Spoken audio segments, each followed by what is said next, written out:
Thanks for staying with us. We're still reviewing Punch. Any story? Yes, I have a story from NDLEA. So the Nigerian Drug Law Enforcement Agency destroyed 304,436 kilograms of drugs, illicit drugs, and about 40,000 liters of illicit substances. These substances were seized between Lagos and Ogun State. The chairman of the agency, Brigadier General Buba Marwa, said that the public, because the public destruction was to sort of let the people know that these substances don't, when we seize them, they don't get back into the society. He also appealed that they want support from Nigerians, that whatever the agency is doing would depend on the support from Nigerians as well. Substances that were destroyed included cocaine, heroin, cannabis, tramadol, amongst others. He said that just these substances were seized between January 2022 till date via land, border, and air as well, the airports as well. The mandate of the government, the agency, is to seize and destroy, then process the prosecution of the people that were caught with those drugs. But he's asking for the public to witness the exercise so they are sure that the drugs are not getting back into society. And if they hear something, if you see something, say something, because they can't do it by themselves. They don't have as much information if people don't volunteer information to them. So kudos to NDLE for what they're doing. All right. Let me take this story from the Ataga story. So the Dr. Richard Someari, a forensic expert in the alleged murder trial of Chidima Ojoko on Tuesday, revealed that the DNA blood sample found on Chidima's red dress matched that of the victim, which is Michael Ataga, the late Super TV CEO. He's this is the director and consultant for the Lagos State DNA and Forensic Center, gave the evidence before the Lagos State High Court. He says that the forensic analyst, who was led in evidence by the Lagos State Deputy Director, Mrs. Adenike Oluwafemi, told the court that he had practiced in the area of forensics for 15 years and had conducted over 500 forensic tests, so he knows what he's talking about. And it says that the DNA, the dress matched that of, the DNA on the red dress matched that of Ataga, but it did not match that of Chidima and the other suspects, who were Babalola, Disu, and Oluwatomi Dada. So for those of you following the story, we've been waiting for this to conclude for a while now, but hopefully we're happy that the trial is still ongoing, and we'll see how that goes going forward. Okay? Another story in Punch? Yeah, so I have the story of Dangote, the reduction in the price of the diesel. I know this is a short story and also an interesting one.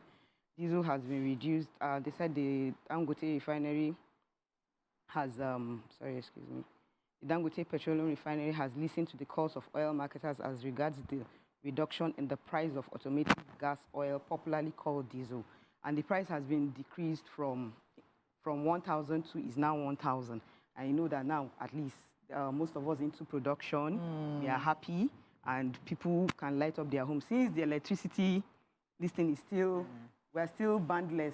We are bandless. We don't know our band. So you joined me in that one.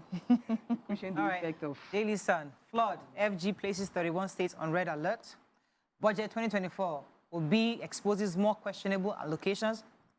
60 PDP reps insist on Damagum's sack. More trouble for El Rufai as Kaduna Assembly resolves to probe expenditure projects under his administration. Militia headsmen kill 6 security operatives, 22 others in Benue. Kano Anti-Graft Agency to arraign Ganduje today and amend charges. Tinubu unveils Nigeria's single window project. And Nigeria, others need $600 billion investment to achieve clean hydrogen energy, says World Bank. Okay, which story are we starting with?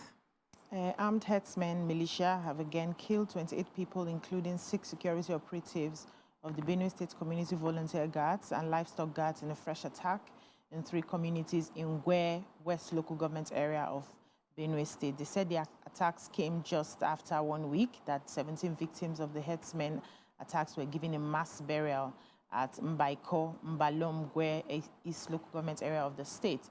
And according to the story, they said the 6 personnel were ambushed and killed when they accompanied a bereaved family to bury their loved ones.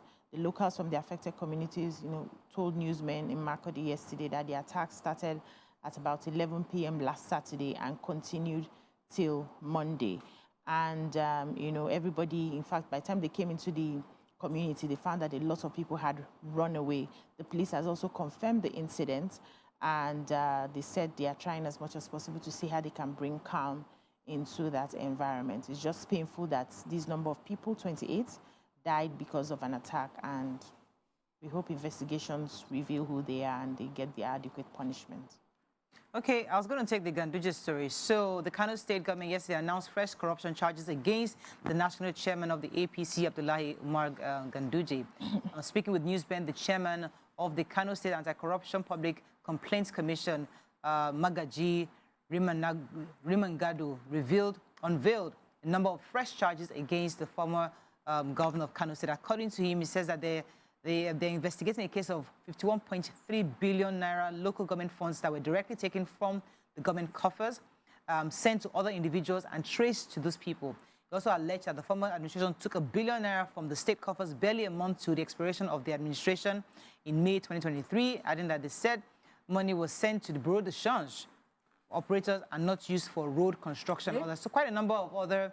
Says we have piled a series of cases. We have a case whereby a billionaire, just going on. Was sent to bureau de change. Bureau de change, yes. Magaji also observed was being viewed as a stubborn person in some quarters, insisted that he started investigating the administration of the former governor. They say, however, as that is going on, the APC, National Working Committee of the APC, have dismissed the purported suspension of the national chairman, Abdullahi Gandu, describing it as devious act of impostors, downright criminal, and of no effect whatsoever. The National Working Committee, in a statement by the National Publicity Secretary Felix Moka, claimed that the ward officials were out to cause mischief and create confusion in the otherwise peaceful ward chapter of the party. He claimed that it was an act procured by officials of the New Nigeria People's Party in Kano as part of his despicable program of political persecution. So we'll see how that goes. Okay, moving on now to Vanguard. Food inflation slowing federal government's revenue rises, says Edun. VP Shetima, Governor Bago, Ayo Teriba, others to grace Vanguard Economic Summit.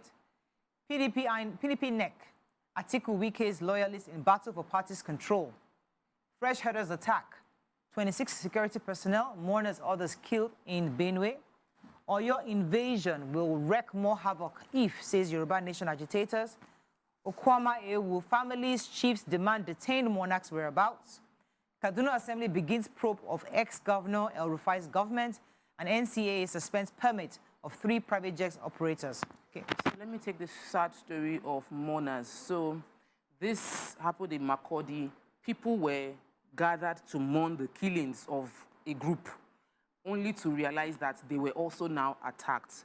26 persons were killed in the fresh attack of the mourners who were mourning the previous killing of carried out by herders. This, like I said, took place in Makurdi in Goa West local government area of Benue State. And they said 26 persons, including security personnel, mourners, were killed. More people have been found missing. They said the attack started Saturday evening, and that the Benue State Community Volunteer Guards, BSCVG, and livestock guards were killed. They were the security personnel that were killed because they were the ones that were escorting the families of the deceased to the village for their burial. I just took that story. Oh, can you imagine?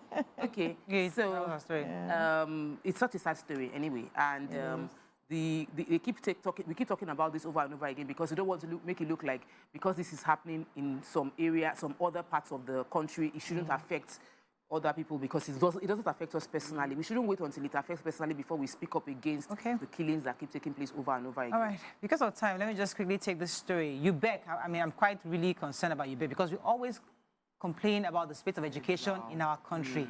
Education is bad, but there are 27 states that have failed to access 54.9 billion basic education fund provided by UBEC. That's Universal Basic Education Commission. So usually that's basic education, that's primary school level. Usually that's the foundation. So in the past, local governments were in charge. But because local governments were not able to do primary school, federal government got involved and created an intervention, which is UBEC.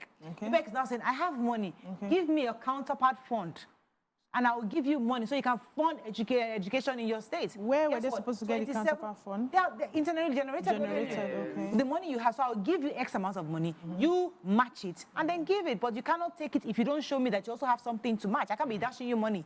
So 27 states, including the FCT, have not taken this money. That means that in They are not ready now. Neither are they serious. They have not collected this money. Are they aware? The money is lying fallow. Hey. So UBEC is saying, as of March 2024, these 27 states have not collected. So that means that you've not brought you've not been able to match that fund. Should they give us the names of the states so that we can help and call them out? The northern states. Majority of We need the names of those states. Okay, any other story in Vanguard? Should we move on? Okay, Tribune, our final paper this morning. The Magun division in PDP reps sets tone ahead. Neck. Bandits kill 26 in Benue. FG suspends mining activities within OAU environs. FG commences disbursements of 200 billion naira palliative loan to manufacturers and others. Oh, I've been waiting for that story. Yeah. Kaduna Assembly set up 13-man panel to probe El Rufai's fight 8 years. And land dispute, armed men attack Ekiti local government secretariat and injure workers. I think, let me just take OAU story. So the OAU, there's been mining activities. Found out that there are now illegal mining activities taking place within the premises and around OAU. It's led to some attacks on people within that area. The Minister for Mine, Solid Minerals, Dele Alake, has disclosed that all those activities must stop. They investigated, found people that were mining. They had some form of paper documentation to say they were licensed. On investigating those documentation, they were found to be false documents that they were carrying to, when they authenticated it, was false documents. So they've now said all of them should stop their activities. Mining potentially put a lot of profit for Nigerians, but we must be sure that we're doing it right and we're not harming the environment while doing it or killing people to ensure we do it as well. All right, that's all we can take on Front Page Review this morning. When we come back, move on to our next topic. Stay with us. We'll be right back.